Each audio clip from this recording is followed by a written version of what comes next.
Hey friends, welcome to Coffees, Brunches, and Brews, where we talk about our favorite things like music, Wrestling. movies, Wrestling. sports, Wrestling. and everything else in between. Wrestling!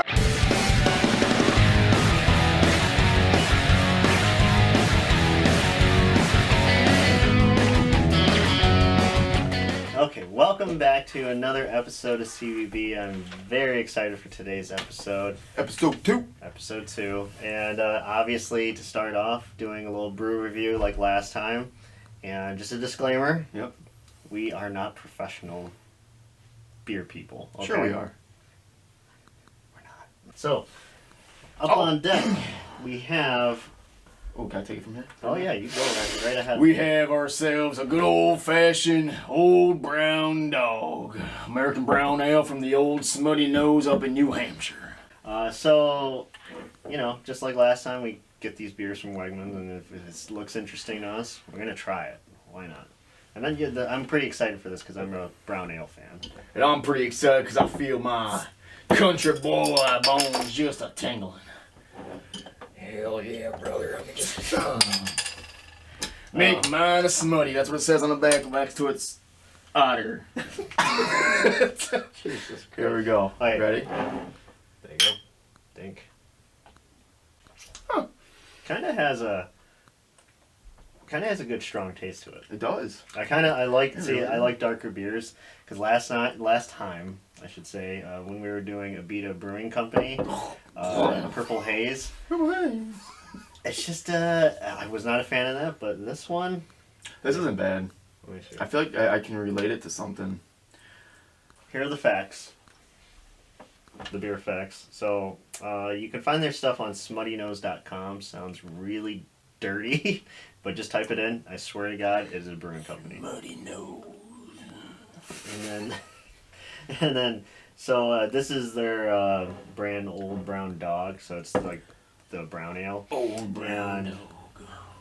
looks like it is a 6.5% alcohol, and it is paired with grilled meats, especially sausages, ribs, and steak.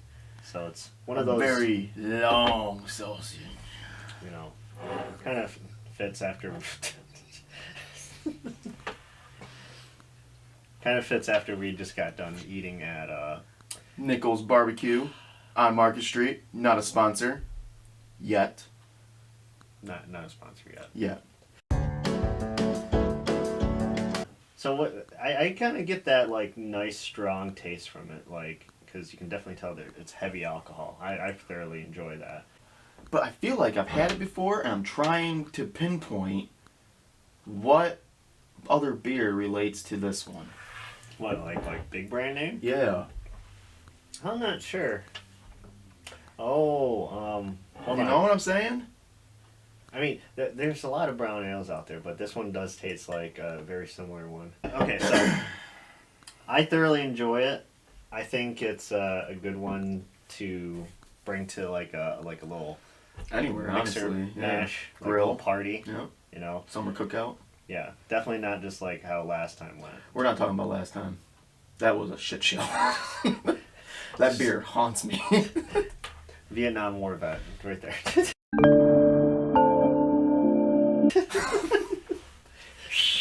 So, I went first last time, so you, I get to go first? you go first I go on the first. waffle rating. Alright, well, when I taste this beer, I hold it in my hand, it reminds me of a warm summer night. Why are you Driving going my- southern all of a sudden? Drive my pickup truck, listening to some Backstreet Boys, and man, I tell you what, living here in the mean streets of Corning, this beer hits home for me. I'm gonna give this son bitch right here a 4 out of 5 waffles. 4 out of 5 waffles. Yep. That's Yeah. a really good rating. That is a actually. really good rating. I don't want to be that guy and say 5 out of 5, but I'm not sure why I'm still talking Southern. Dial it back. To me, I liked it. I thoroughly think it is a very good beer, but to me, because with brown ales, they're heavier. You know, they are like a kind of like a good like beer to have with your meal, but Oh, there. Oh my God, he's gonna puke. I think it is a 3 out of 5 waffles for me. Oh, interesting. So, I gave it a 4 because, like, with you, like, you don't like the heaviness of it. Is that what I'm getting out of it? I mean, I appreciate darker beer. Darker beers are heavier, but it's just like. I just like ales. I think that's my beer. Is Yeah. like any ale, pretty much. See, that's I'm a Belgian wheat kind of guy. Okay. Those are my favorite. Like anything Belgian wheat, like kind of lighter beers. But I do love myself a good dark ale. Yeah. And just because I like the robustness of it, especially. I just feel like you can take this beer anywhere. That's why I gave it a 4 out of 5. That is true. You know what I'm saying? It's not like for one thing. You can literally have it in your pickup truck. To me, is like with these kind of beers, I thoroughly enjoy during like wintertime, if that makes sense. Really? Like lighter beers for like the summertime, so that way it's not as heavy and it's not sitting there. Versus where these feel like a wholesome kind of like winter beer. Okay. I could see that, I guess. So you gave it a 3 out of 5? 3 out of 5. 4 out of 5. 4 out of 5. Highly recommend. Absolutely. So Smutty nose, baby. Smutty nose. Cheers for that one. Make mine. Make mine a shmutty, baby. Oh, here we go. The Rattlesnake, the Viper, Austin, Orton, oh, Austin, God, he's there. Orton kicked out, here comes Orton. Matt, what are you doing? Nothing, man, just chilling. It's time for my favorite segment, From the Top Rope. A ding ding, ooh yeah.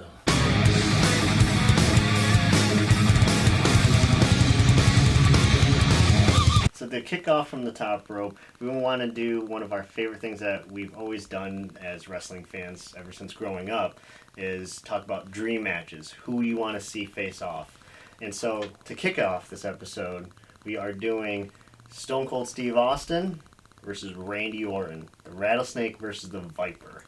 And like, me and Matt have been brewing about this like the whole week, just with like excitement, depending on which one, like just back and forth. Oh yeah, to see who we want to choose to actually be on the first episode. So the first episode, we came down to these two. This is an even matchup. No, yeah, I mean they're similar in a lot of ways. That's why I wanted to do this, like with these two, because they kind of had like the same I don't care attitude, depending on like their gimmick at the time. Yep. But to the core, though, they're just extreme badasses. And, with Austin, he was like the tough guy in the locker room who didn't care, what anybody thought about him.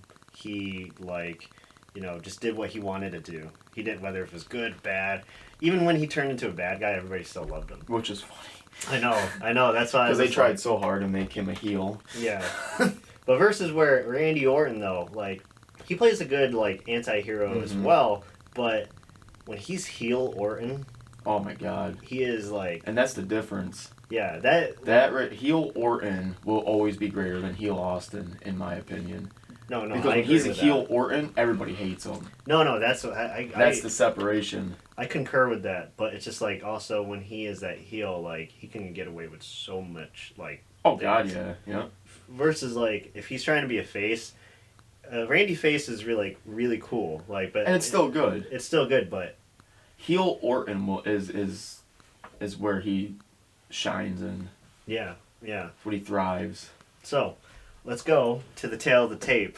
So, tail of the tape, we have Randy Orton, who has been in the business so far for 20 years going, which is actually 6 more years than Stone Cold has been, because Stone Cold is 14 years and was in the business. Can you imagine if he didn't retire though? He probably would have been. Well, it's the neck and all that. Jesus. Yeah, I mean, because that's the thing. He's a Hall of Famer. He's considered to some the greatest wrestler of all time. We can talk. We'll finish telling. We'll get there. Yeah. Considered that, but only a 14-year run. That's amazing to have a staple of that. So Randy Orton, he's 20 years in the business so far. He's 6'5", 250 pounds, 10-time WWE reigning champion. That's how many reigns he's had as WWE champion. That's not counting the 4 world titles. So altogether, he's 14. But just strictly WWE title, 10-time.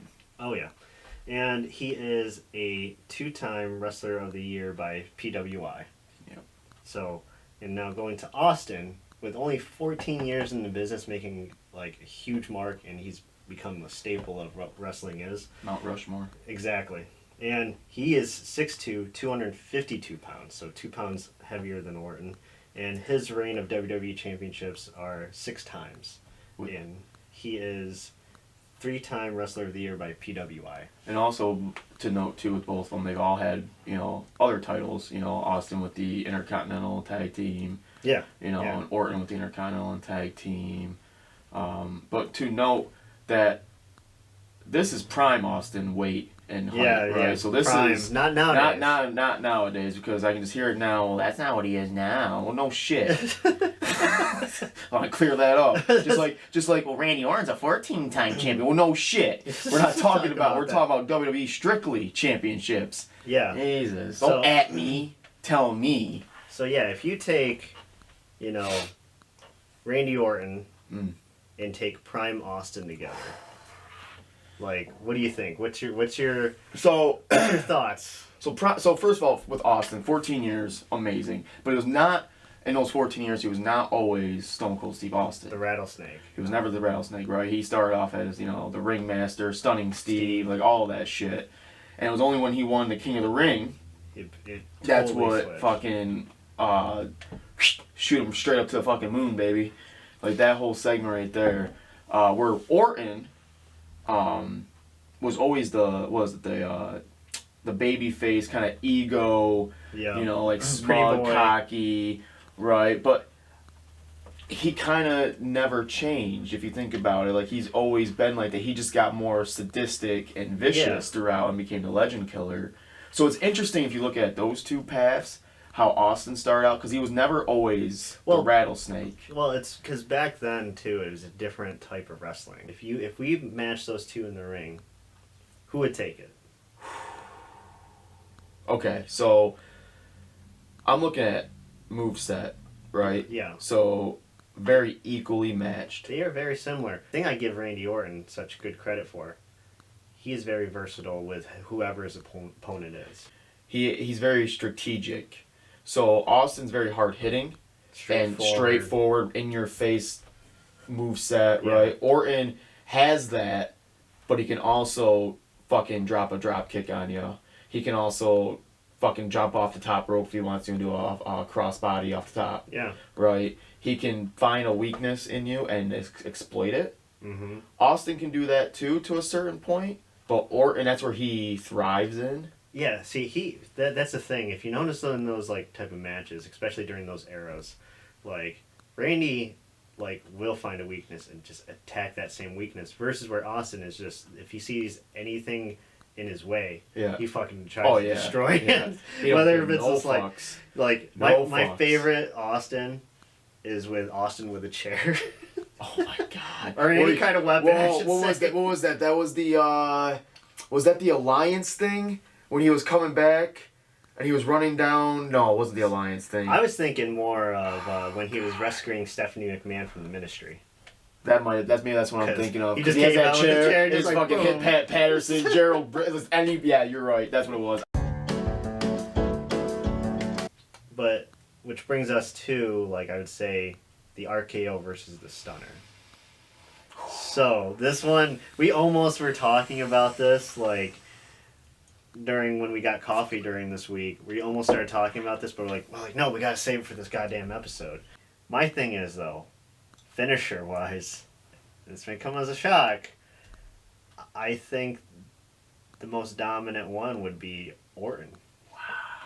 Because I'm just saying, literally, it comes out of nowhere. If you see from the videos of Seth Rollins, he was facing Seth Rollins, Evan Bourne, they're gonna do these finishers. You think like they're gonna fucking like hit their finishers, but then Orton comes them out of the air. Right out, catches them out of the air, does a perfect RKO each time. So versus where, and this is my opinion, versus where Stunner, you're very excited to see it. And it does come out slightly out of nowhere, but he always does a toe kick first. Mm. So you kind of, as soon as he gets that toe kick, you kind of see where it's going. Versus like Randy, you don't know where it's going to come from. You don't know whether if he's in the crowd. That's what I like about it. And I think that's my personal opinion where Randy Orton would have the advantage on Stone Cold. I give the advantage just like you. But I'm gonna give it to Austin, and here's why. Okay. Because let's hear this. they're I'm not bringing in other wrestlers. I'm strictly looking at Orton and Austin, and if they're going at it, I just see Orton because he likes to use the ropes sometimes a lot. He'll do his flying clotheslines. He'll do his vintage Orton when he grabs and does a DDT. Yeah. I see when he gets ready to set up for any of those, all it takes is one kick to the midsection, and Austin has him set up. I am going to go with Stone Cold Steve Austin because I hate to sound biased because, I mean, I love both of these guys. Yeah. But Austin, he's just king. Austin, like you hit it on the head. His shadow is still felt today because there's never going to be another Austin, no matter how close everybody gets to thinking that they are. There will never be another Austin. No. One-on-one WrestleMania main event or any other main event, I'm gonna go with Austin as well. But officially, Stone Cold Steve Austin is our pick to win the dream match. Yep. Do it. Sorry. Okay. So thank you again for watching CBB. It's been a long fucking day. It's been a long ass day, but go ahead, go into the subscription. I got prescriptions. Subscribe, comment, like, follow, all that shit. Yeah, like, comment, subscribe. No toxicity in the comments, please. I'll fucking tell us what tell us what you think, who you think would win. Go ahead and go into the description below to click on the links to our Instagram, Facebook, and click on our other videos. Like, comment, subscribe. Thank you guys. Much love. We out.